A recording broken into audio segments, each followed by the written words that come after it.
तार जग की बजरिया में। राम जैसा नगीना नहीं सारे जग की नजरिया में।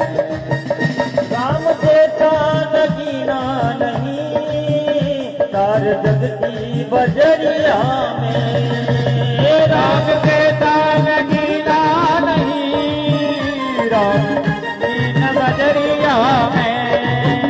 राम जैसा नगीना नहीं तार जग की बजरिया में। राम जैसा नगीना नहीं सारे जग की नजरिया में। ओ राम जैसा नगीना नहीं सारे जग की बजरिया में। राम जैसा नगीना नहीं सारे जग की बजरिया में।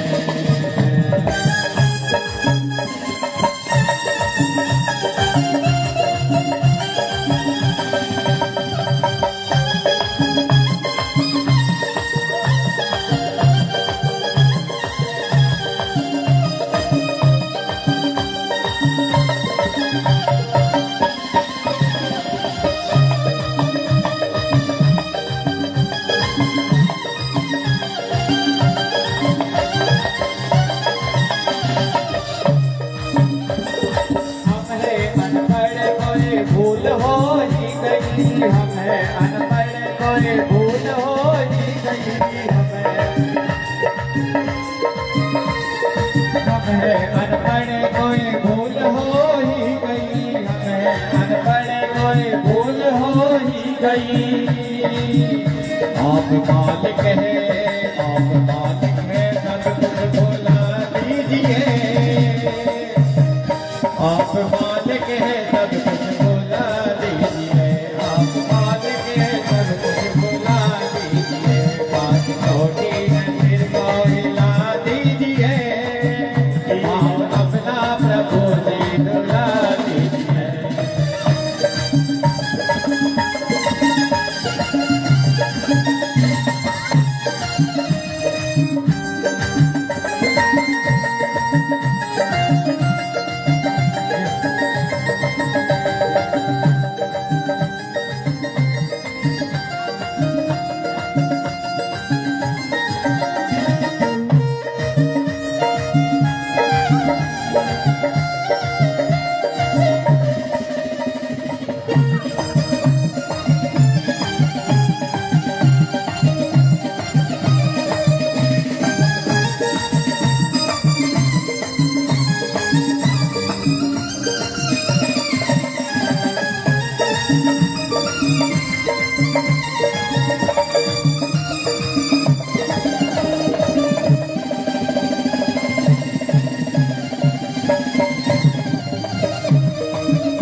नाम लेकर किसी को बुला लीजिए। पाँव अपना प्रभु जी बुला लीजिए।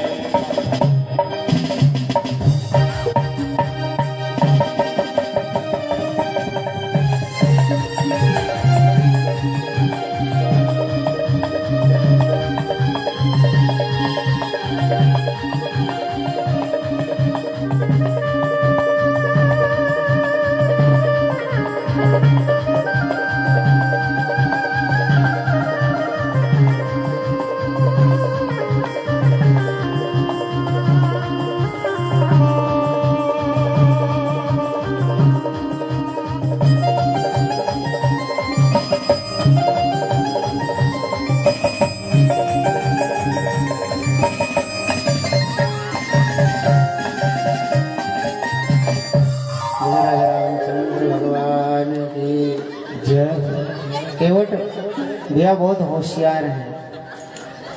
उनको पता है कि गंगा मैया श्री राघव जी के चरणों से निकले हुए हैं। इसलिए केवट कहते हैं कि प्रभु अरे आपको चरण नहीं धुलाना है और आप कुछ बोल भी नहीं रहे हैं तो आपको एक उपाय बताता हूँ। लखनलाल कहते हैं क्या? का यहाँ से थोड़ा दूर में एक दूसरा घाट है, वहाँ पानी बहुत कम है और आप वहाँ से सरलता से उस पार जा सकते हैं। केवट को पता है कि गंगा मैया राघव के पाँव से निकली है, पुत्री के समान है, इसलिए पाँव पाँव तो नहीं जाएंगे। तो इसलिए केवट चाहता है कि कैसे भी भगवान बोले तो सही। भगवान कुछ नहीं बोले।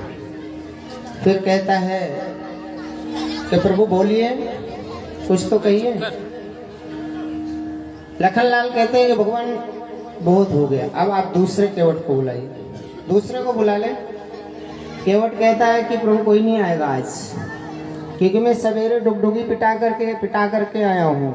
नगर में सबको कहा है देख लीजिए सब घाट खाली पड़े हैं, आज कोई आने वाला नहीं है, पार तो मैं ही करूँगा।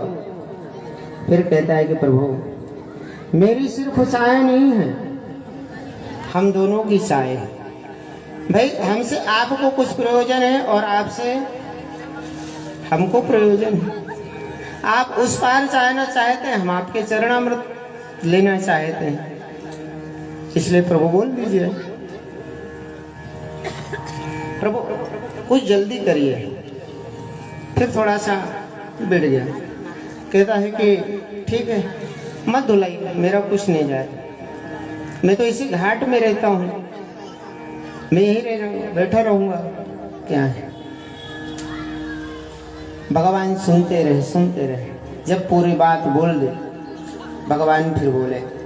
केवट के अटपटे बेन श्रवण करके भगवान बिहसे, हंसे और भगवान हंस करके कहते हैं, प्रभु मुस्कुरा करके, केवट भैया आप वही कर लो जो आप करना चाहते हो, जिससे तुम्हारी नाव बच जाए और हम पार चले जाएं, आप वो उपाय कर लो। कहता है कि प्रभु मैं पहले कहता हूँ कि मूढ़ प्राणी हूँ, हम जंगली लोग हैं, हम ज़्यादा पढ़े लिखे नहीं, इसलिए आप ही कहिए कि क्या करूँ। अब आप कह रहे हैं कि आप जो चाहो करो, तो नहीं, आप कहिए पखारने के लिए, पाँव पखारने के लिए आप कहेंगे तो मैं पाँव पखारूंगा। प्रभु ने कहा कि बेगियानु जल पाए पखारो, हो तो विलंब उतारो। विलंब हो रहा है, हमें उस पार जाना है, इसलिए जल लाओ पाँव पखारो। जैसे कहा प्रभु ने, केवट गया नहीं, बैठ गया वहीं पर। लखन भैया कहा कि प्रभु ने कह दिया ना, अब जाओ पाँव पखार लो। कहा कि प्रभु राघव ने धोने के लिए नहीं कहा है, तो पखारने के लिए कहा है, तो क्या पखारने में धोने में अंतर है क्या? तो बोले हाँ अंतर है। तो बोले क्या अंतर है? बोले धोने के लिए कहते तो मैं लाता जल और धो देता और बस धो करके नाव में चढ़ा करके पहुंचा देता, लेकिन प्रभु ने पखारने के लिए कहा है। लखनलाल ने कहा कि भैया आपने इतना भारी शब्द क्यों बोल दिया इसको, केवट को। भगवान ने कहा कि यही जब से कहे जा रहा था कि पाँव पखारने के लिए कहो, तो मैंने भी कह दिया कि पाँव पखार लो।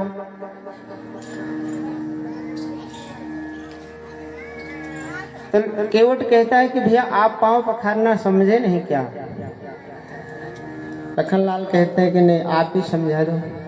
कहा देखो पाँव धोना होता है मैं अकेले धो देता, लेकिन पखारने का मतलब है कि मैं पत्नी के सहित आऊं और फिर आप करके पाँव पखारूं, धोऊं, फिर आपको उस पार।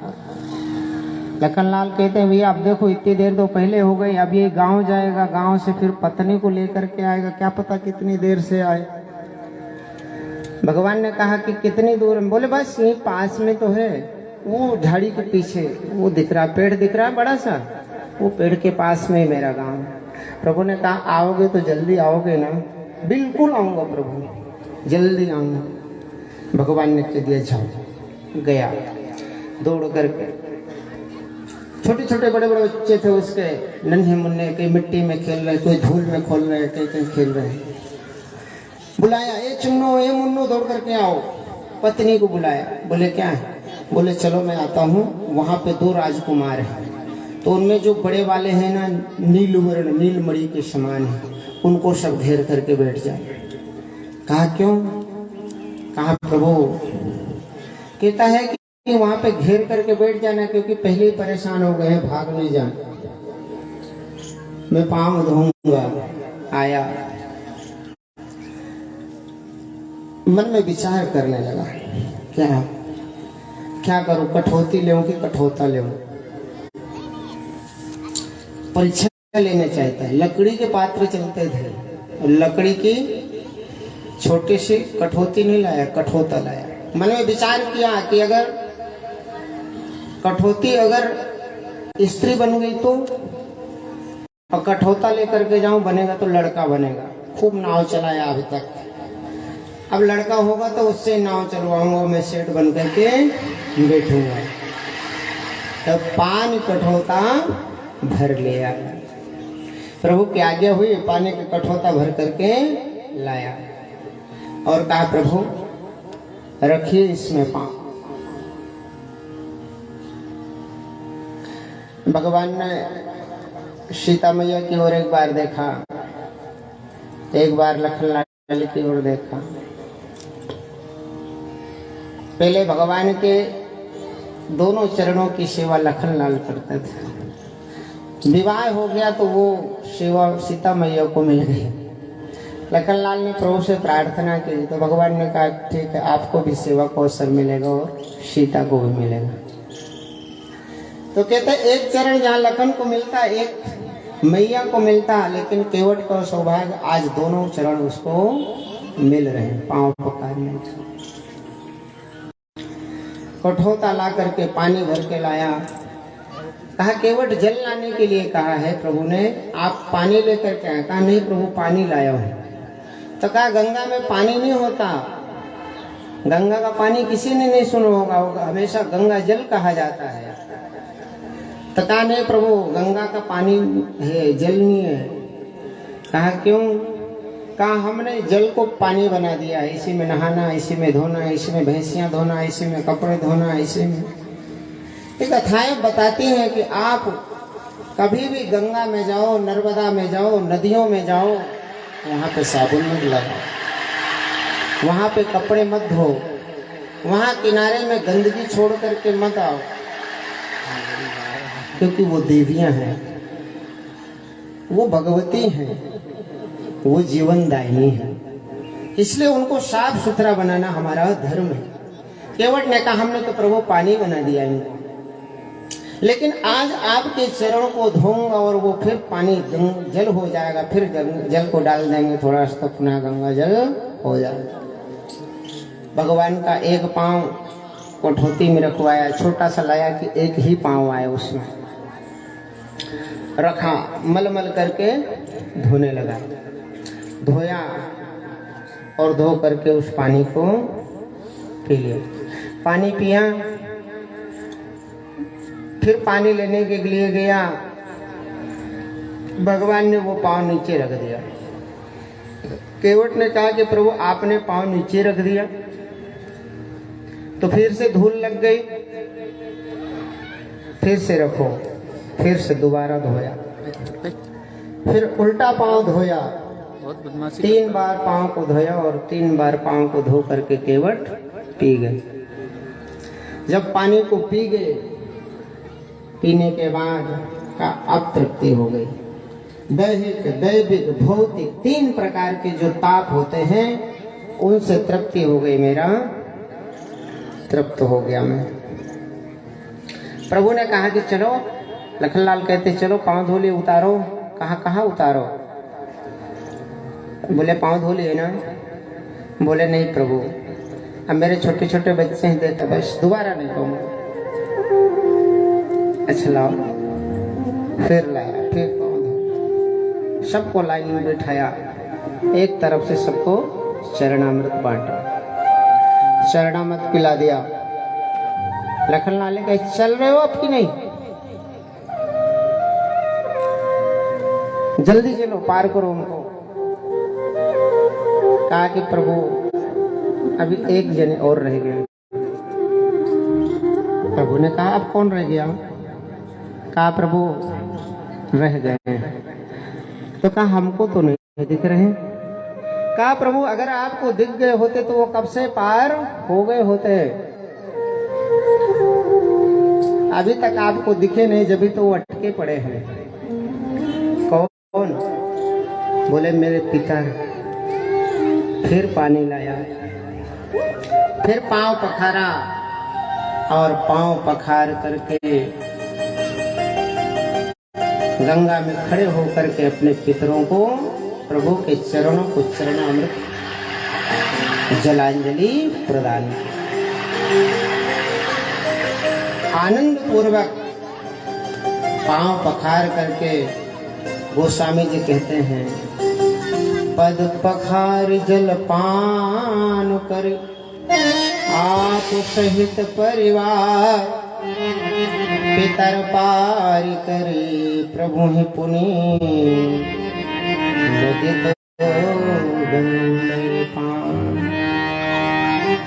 आपने पिया, अपने परिवार को पिलाया, अपने बच्चों को पिलाया, पत्नी को पिलाया और अपने पितरों को पार किया। और पार करने के बाद फिर प्रसन्नता पूर्वक भगवान को कहा कि पधारिए, मेरी नौका में बैठिए। चढ़ी सीता मैया को चढ़ाया, राघव चढ़े, लक्ष्मण बैठे, केवट बैठे, निषाद राजगुह बैठे और नौका को लेकर के गंगा में पहुंचा। जैसे गंगा में पहुंचा, रघुकुल के द्वारा उत्पन्न गंगा मैया प्रभु को देखकर प्रसन्न हो गए। लहरें आने लगी, उबाल आने लगा। केवट कहता है कि मैया मुझे पता है कि आपको लाने वाले इनके पूर्वज हैं, लेकिन आप ऐसे करेंगे तो बिना प्रयास के ही उस पार चले जाएंगे हम। इसलिए कहता है कि धीरे बहो। संत लोग गाते हैं गंगा मैया धीरे बहो, मेरे राघव जी उतरेंगे पार, गंगे मैया धीरे बहो। कई बार गंगा में इधर उधर घुमाता है, क्योंकि बार बार प्रभु का दर्शन होता है। ये भाव है उसका। उतर उतर ठाड़ वे सुर सर रेता, सी राम गुह लखन समेता। सीता मैया को उतारा, राम जी उतरे, लखनलाल, निषाद राज गुह, केवट उतार करके भगवान के चरणों में साष्टांग गिर पड़े, दंडवत प्रणाम किया। अभी तक प्रणाम नहीं किया था, अब प्रणाम किया। कोई हमारा श्रेष्ठ आता है, कोई पूज्य आता है, तो हम आते से उसको प्रणाम करते हैं। लेकिन केवट को पता है ये भगवान है। जब लक्ष्मण के और निषाद राज की चर्चा चल रही थी, तो लखनलाल ने निषाद राज को कहा था कि ये राम ब्रह्म है, परमार्थ स्वरूप है। केवट ने ये बात को सुन ली थी और उसको पता है कि ये भगवान है, फिर भी प्रणाम नहीं किया। क्यों नहीं किया? मन में विचार किया, अगर मैं प्रणाम पहले कर लूंगा तो फिर इनके मन की करना पड़ेगा, और पहले मैं अपनी मन की कर लूंगा, उसके बाद इनको प्रणाम करूं। इसलिए केवट उतर दंडवत कीन्हा, जैसे दंडवत प्रणाम किया, भगवान को संकोच हुआ। प्रभु मन में सोचने लगे, अरे इसने भले कहा है कि मैं कुछ नहीं लूंगा, लेकिन मैं क्या हूं? मैं तो जगत का पिता हूं। मेरा तो धर्म है ना कि मुझे इसे कुछ देना चाहिए। भगवान को संकोच हुआ। जैसे भगवान को संकोच हुआ, इस बात को सीता मैया जान गई, क्यों पिए हुए किसे जानने है। प्रियतम के हृदय में क्या चल रहा है, ये सीता मैया से ज्यादा कोई नहीं जानता। सीता मैया जान गई और बिना कहे अपने हाथ की मुद्रिका निकाली। सीता मैया के हाथ में मुद्रिका है। सीता मैया ने प्रभु की ओर देखा, प्रभु ये दे दीजिए। राघव ने कहा कि केवट आपकी मैया उतराई दे रही, ले लो। भगवान ने कहा उतराई ले लो। केवट अभी तक चरणों में पड़ा था, लेकिन जैसे सुना कि उतराई दे रहे हैं तो लिपट गया चरणों में, आंसू बहाने लगा। भगवान, हमारे वहां परंपरा है, हमारे पूर्वज कहते हैं, हमारे श्रेष्ठ कहते हैं, हमारे पिता कह के गए हैं कि बेटा कोई तुम्हारे वहां आए, कोई मेहमान आए, अतिथि आए, वो परदेश जा रहा हो, तुम्हारे पास जो हो चुपचाप उसके झोले में रख देना, उसके बैग में रख देना, हाथ में उसके रख देना। प्रभु मैं सामर्थ्यवान तो नहीं, मुझे तो रखना चाहिए, लेकिन मैं रख तो नहीं सका। तो इतना भी तो मैं अभागा नहीं हूं कि आपके हाथ की सौभाग्य की चीज आपसे मैं ले लूं। नहीं लूंगा प्रभु। आज मुझे क्या नहीं मिला, मेरे जीवन का जो साफल्य है मिल गया। मानव जीवन का साफल्य क्या है? परमात्मा की प्राप्ति। एन केन प्रकारेण मनः कृष्णं निवेदयेत्, किसी भी प्रकार से मन प्रभु के चरणों में चला जाए, वही तो मानव जीवन की धन्यता है। कहता प्रभु मुझे कुछ नहीं चाहिए, बहुत काल से मैंने कर ली मजदूरी, लेकिन आज विधाता ने मुझे पूरी बनी दे दी। बनी ये पुराना शब्द है, आजकल के लोग कम जानते हैं। पहले बनी चलती थी, किसी के वहां कार्य करते थे तो कहाँ जा रहे हैं, बोले बनी करने जा रहे हैं। बनी में दिन भर काम करते थे, उसकी बनी मिल जाती थी, अनाज आदि कुछ भी जो द्रव्य है दे देते थे, वो बनी कैसे। कहता प्रभु आज मेरे जीवन भर की मजदूरी एक साथ मिल गई है, अब मैं क्या करूं, अब मुझे कुछ नहीं चाहिए।